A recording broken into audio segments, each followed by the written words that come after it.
Cédric Laroyenne, je suis directeur de l'engagement du groupe EPSA et délégué général de la fondation du groupe.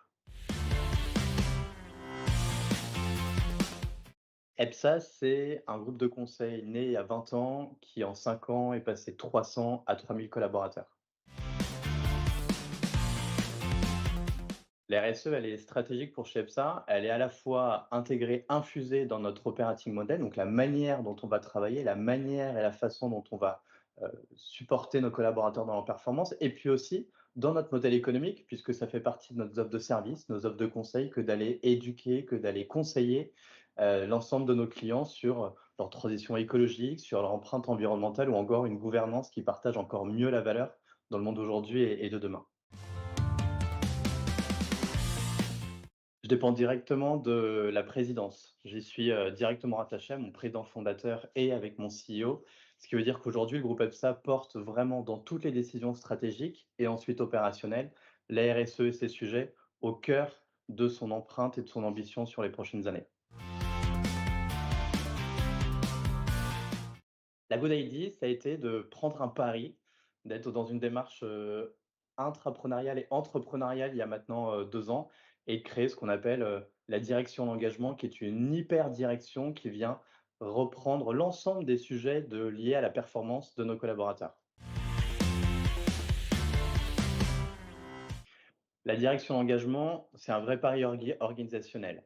On est venu finalement adosser le modèle de croissance de l'entreprise puisqu'on est passé, de 300 à 3000 en 5 ans. On avait, 90 de nos collaborateurs en France il y a 5 ans et aujourd'hui, c'est 70 de nos collaborateurs qui sont internationaux.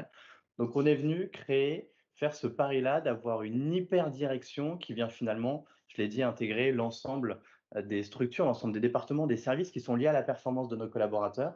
Donc on va retrouver, à la fois, les RH, la communication, la RSE ou encore, le leadership et les relations institutionnelles.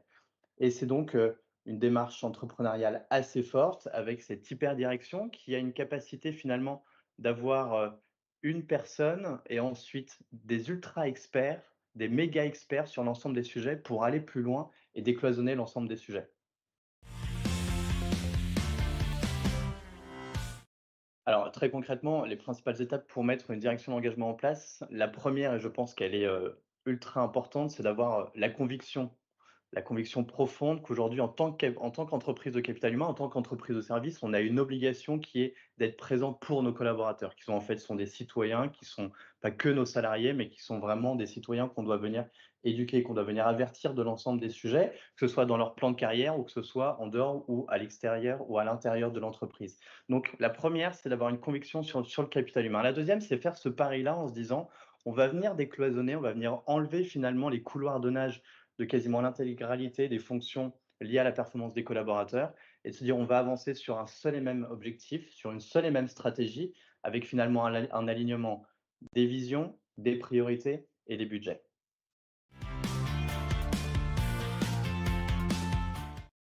Oui, et il y a effectivement des risques à ce modèle-là. 2, le premier, c'est qu'il y a une hyper-dépendance finalement au directeur de l'engagement qui apporte, sa vision, mais qui est, challengé à la fois, certes par les collaborateurs, par son équipe et aussi, par la direction. Mais finalement, j'ai pas de directeur des ressources humaines, j'ai pas de directeur, ou directrice communication, j'ai pas de directeur ou directrice RSE qui vient, précisément me challenger au même niveau que moi sur ces sujets. Donc ça, c'est un premier risque et deuxième, alors je l'ai presque provoqué, mais moyenne d'âge de l'entreprise 32 ans, moyenne d'âge de mon équipe 27-28 ans. Donc j'ai des profils qui sont encore aujourd'hui en train de se former, qui sont en train d'apprendre à vitesse grand V, qui sont des purs talents, mais effectivement avec forcément un petit peu moins d'expérience sur l'ensemble de ce sujet, qui amène forcément de la fraîcheur, mais parfois un peu de risque, mais avec l'insouciance qui nous amène forcément vers un succès, probable.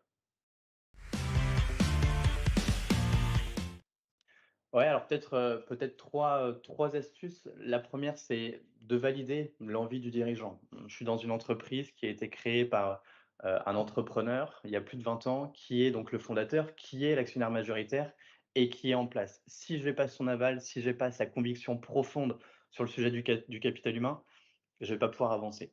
Le deuxième, c'est finalement, il faut réussir à définir les grandes orientations. Qu'est-ce qu'on veut? On est une entreprise de conseil, on est une entreprise de service, donc quelle est finalement notre priorité? Nous, on l'a dit, c'est amener apporter de la valeur et de la performance durable pour nos clients avec notre capital humain et de le faire dans une organisation innovante et dans une démarche entrepreneuriale. Donc ça, c'était la deuxième astuce et la deuxième conviction qu'on a. Le troisième, c'est finalement d'avoir une équipe de la direction de l'engagement, qui ressemble à l'entreprise, qui ressemble à la diversité des profils qu'on peut avoir au sein des 3 000 collaborateurs chez nous.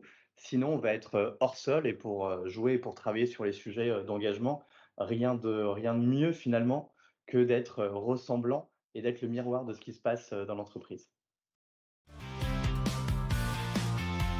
Peut-être 3 impacts puisqu'on finalement on va jouer sur, plusieurs tableaux. Le premier, on le sait, dans les entreprises de conseil, il y a effectivement un taux de turnover, donc le fait que l'entreprise se renouvelle, qui est quand même assez important. La moyenne en France, hein, ce que dit le Syntec numérique, le Syntec conseil, c'est 32-33. On était dans cette moyenne-là il y a 2 ans.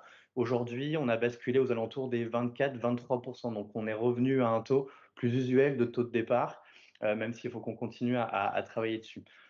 Un deuxième impact qui est aussi intéressant, c'est finalement le taux d'engagement. Tous les ans, de manière annuelle, donc, on demande à l'ensemble des collaborateurs France et international, donc tous les collaborateurs du groupe, de répondre à une 70 questions quasiment pour comprendre leur ressenti, leur état d'esprit, leur état moral, leur mental sur finalement la trajectoire de l'entreprise et le confort de performance qu'on peut leur amener. Bon, bah, cette dizaine de questions-là qu'on vient piocher dans cette Global Employee Survey donne un score qui aujourd'hui est en augmentation.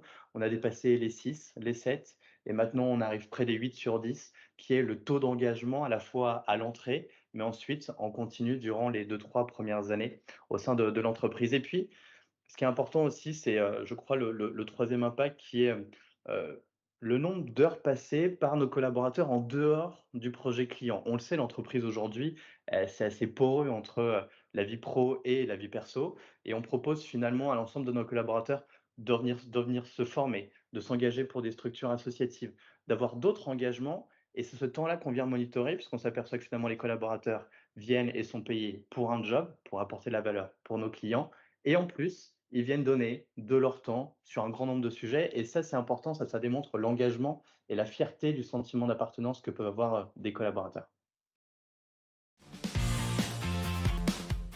Et finalement, pour continuer, à échanger sur ce sujet, parce qu'on n'est qu'au début de la création des directions d'engagement, on peut se retrouver sur mon profil LinkedIn pour poursuivre, les échanges. Je vous dis à bientôt.